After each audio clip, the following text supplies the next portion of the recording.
प्रिय विद्यार्थियों नमस्कार। मैं आपका हिंदी शिक्षक शास्त्री हरिओम भारद्वाज मनोरमा हिंदी सेवा यूट्यूब चैनल पर आपका हार्दिक स्वागत करता हूं।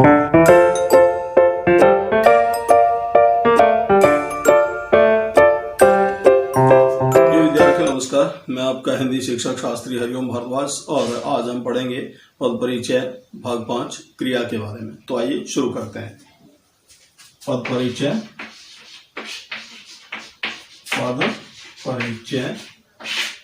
इसका क्रिया का पढ़ेंगे। और सबसे पहले मैं आपको बता दूं क्रिया की परिभाषा क्या होती है। किसी कार्य के करने या होने का बोध कराने वाले शब्द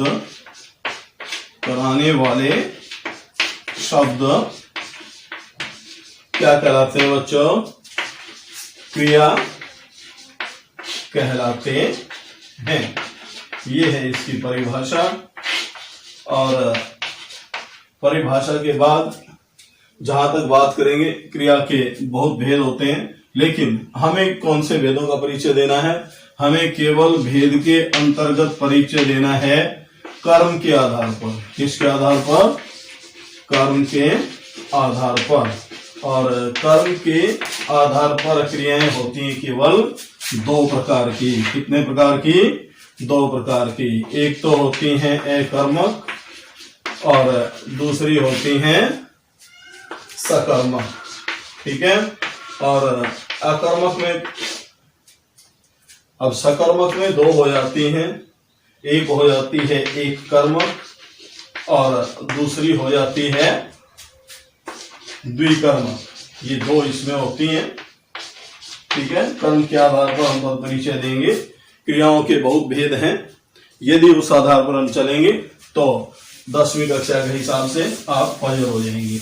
अब हम देखते हैं कि क्रिया के पद परिचय में कौन सी महत्वपूर्ण बातें होती हैं। आपको बता देता हूं एक एक को बारीकी से। तो विशेष बातें जो हमें ध्यान में रखनी है स्टूडेंट्स, वे विशेष बातें कौन सी होंगी? वे विशेष बातें होंगी। सबसे पहले हम बताएंगे भेद। ठीक है। भेद बताएंगे कर्म के आधार पर। ठीक है।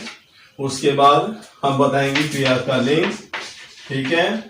लिंग के बाद बताएंगे क्रिया का वचन। ओके। वचन के बाद हम बताएंगे क्रिया का वाच्य। ठीक है। वाच्य के आधार पर उसके बाद बता देंगे हम क्रिया का प्रयोग, कौन सा प्रयोग है। तो ये महत्वपूर्ण बातें हैं जो आपको बतानी पड़ेंगी। जैसे भेद कर्म के आधार पर हम पढ़ चुके हैं। लिंग हम जानते हैं, 3 लिंग होते हैं, पुल्लिंग स्त्रीलिंग 2 होते हैं। वचन हम जानते हैं हिंदी में 2 होते हैं, एक वचन और बहुवचन होता है। और उसके बाद वाच्य की बात आती है। वाच्य के बारे में हम पहले पढ़ चुके हैं, एक बार फिर बता देता हूं। पहले हमने पढ़ा था जैसे नंबर 1 तो होता है कर्तृवाच्य, कर्ता के अनुसार क्रिया कर्तृवाच्य। कर्मवाच्य, कर्म के अनुसार क्रिया कर्मवाच्य। और भाववाच्य, क्रिया स्वतंत्र यानी उसका भाव प्रधान वो भाववाच्य। ये तीनों होते हैं 3 भेद वाच्य के। इसके बाद प्रयोग। विद्यार्थियों प्रयोग के भी 3 भेद ही होते हैं। और वो कैसे होते हैं 3 भेद? यदि कर्ता के अनुसार क्रिया बदलती है तो वो कहलाएगा कर्तरी प्रयोग। और यदि आपकी क्रिया बदलती है कर्म के अनुसार, उस संज्ञा के अनुसार जो कर्म है, तो फिर आपका कहलाएगा कर्मणि प्रयोग। और यदि कर्ता और कर्म दोनों संज्ञाओं के साथ परसर्ग लगे हुए हैं तो ऐसे में क्रिया तटस्थ हो जाती है। और तटस्थ क्रिया बच्चों किसमें चली जाएगी? भावे प्रयोग में।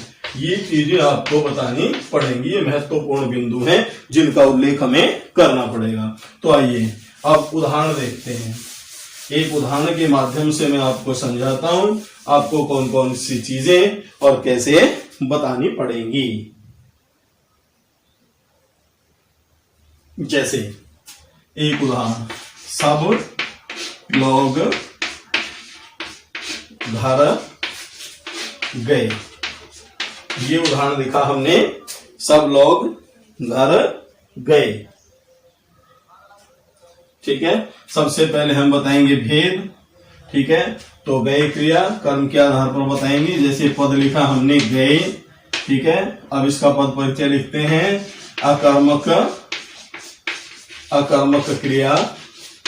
ठीक है, अकर्मक के बाद लिंग लिखेंगे, जाने वाले लोग हैं, गए, इसलिए क्या है, क्या हो जाएगा विद्यार्थियों, ये पुल्लिंग हो जाएगा। और पुल्लिंग के बाद वचन कौन सा हो जाएगा, गए, यानी बहुवचन हो गया। और बहुवचन के बाद हम इसमें क्या बताएंगे, इसका वाच्य बताएंगे। तो सब लोग घर गए, कर्ता के अनुसार क्रिया बदल रही है, तो आपका वाच्य कौन सा हो जाएगा, कर्तृवाच्य। कर्तृवाच्य है, और ये कर्ता की जो संज्ञा है इसके अनुसार क्रिया बदली है, तो यहाँ क्या हो जाएगा, ये कर्तृ प्रयोग हो जाएगा, कर्तृ प्रयोग हो जाएगा। ठीक है, तो आइए एक दूसरा उदाहरण और लेते हैं।